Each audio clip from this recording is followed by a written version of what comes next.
നാടാണിത്. ഒരു ജാതിയും ഒരു മതത്തിന്റെയും പേര് വിളിച്ചു നേടിയെടുത്തൊരു സ്വാതന്ത്ര്യമല്ല ഇന്ത്യയുടെ.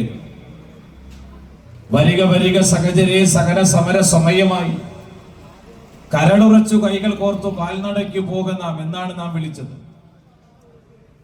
വരിക വരിക ഹിന്ദു എന്നല്ല, വരിക വരിക മുസൽമാൻ എന്നല്ല, വരിക വരിക സഹചരെ സകല സമര സമയമായി കരളുറച്ചു കൈകൾ കോർത്തു കാൽനടയ്ക്ക് പോകുന്ന.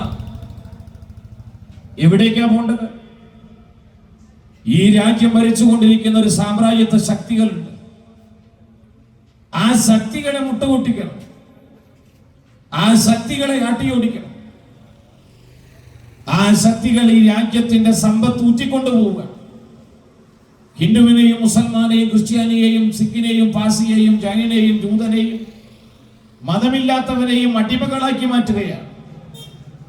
അവരിൽ നിന്നും രാജ്യത്തിന് മോചനം സാധ്യമാക്കണം. നാം വിളിച്ചുപാടി. ആ വിളിച്ചുപാടിയ ഘട്ടത്തിൽ ബ്രിട്ടീഷുകാരൻ ഇങ്ങനെ വിറയ്ക്കുന്ന സമയത്താണ് ഒരു മുദ്രാവാക്യം ഉയർന്നു വന്നത്. ആ മുദ്രാവാക്യത്തിന്റെ മുദ്രാവാക്യം എട്ടണയ്ക്ക് കത്തി വാങ്ങി കുത്തി വാങ്ങും പാകിസ്ഥാൻ, പാകിസ്ഥാനില്ലെങ്കിൽ ഖബർസ്ഥാൻ. മുസ്ലിം ലീഗും ജിന്നയും വിളിച്ച മുദ്രാവാക്യം. ആ മുദ്രാവാക്യം രാജ്യത്ത് ഇങ്ങനെ പ്രകമ്പനം കൊള്ളുമ്പോ 7 അടിയോളം വലുപ്പമുള്ള ഒരു മനുഷ്യനുണ്ട്. നെറ്റിക്കകത്ത് നിസ്കാര തൈമ്പുള്ള മനുഷ്യൻ, 5 നേരം നമസ്കരിക്കുന്ന മനുഷ്യൻ, 6666 ആയത്തുകൾ മനഃപ്പാടമാക്കിയ ഒരു മനുഷ്യൻ. ആ മനുഷ്യന്റെ പേരാണ് ഖാൻ അബ്ദുൽ ഗാഫർ ഖാൻ. അദ്ദേഹം വിളിച്ചു പാടുകയാണ്. ഏത് രാജ്യത്തെ കുറിച്ചാണ് പ്രിയപ്പെട്ട ജിന്ന നിങ്ങൾ പാടുന്നത്? നമ്മുടെ സർവശക്തന്റെ വാക്കുകൾ അക്ഷരത്തിൽ എഴുതി വെച്ചിരിക്കുന്ന ഒരു പുസ്തകമാണ് വിശുദ്ധ ഖുർആൻ. ആ ഖുർആൻ അനുസരിച്ച് ജീവിക്കുന്ന ഒരു മുസൽമാന് മാതൃനാട് ഏതാണ്? നിങ്ങൾ പറ. ആ മനുഷ്യൻ ചോദിക്കുകയാണ്. മുസൽമാനെ മുഹമ്മദ് നബി പഠിപ്പിച്ചൊരു പാഠമുണ്ട്. ജനിച്ചത് എവിടെയാണോ അതാണ് നിന്റെ മാതൃനാട്. നീ ജനിച്ച നാടിനെ ആക്രമിക്കാൻ എന്റെ നാടെന്ന് പറഞ്ഞാൽ മക്ക.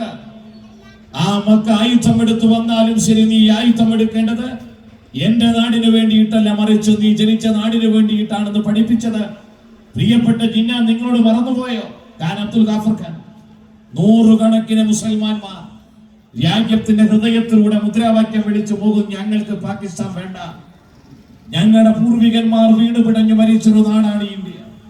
ഈ നാടിന്റെ സ്വാതന്ത്ര്യത്തിന് വേണ്ടി, ഈ നാടിന്റെ മോചനത്തിന് വേണ്ടി, ഈ നാടിന്റെ ഹൃദയത്തിലേക്ക് രക്തം മുറ്റിച്ചു വീണ് പിടിച്ചു മരിച്ച ആയിരക്കണക്കിന് ഞങ്ങളുടെ പൂർവികന്മാർ അന്തി ഉറങ്ങുന്ന മണ്ണറ ഈ നാട്ടിനകത്താണ്.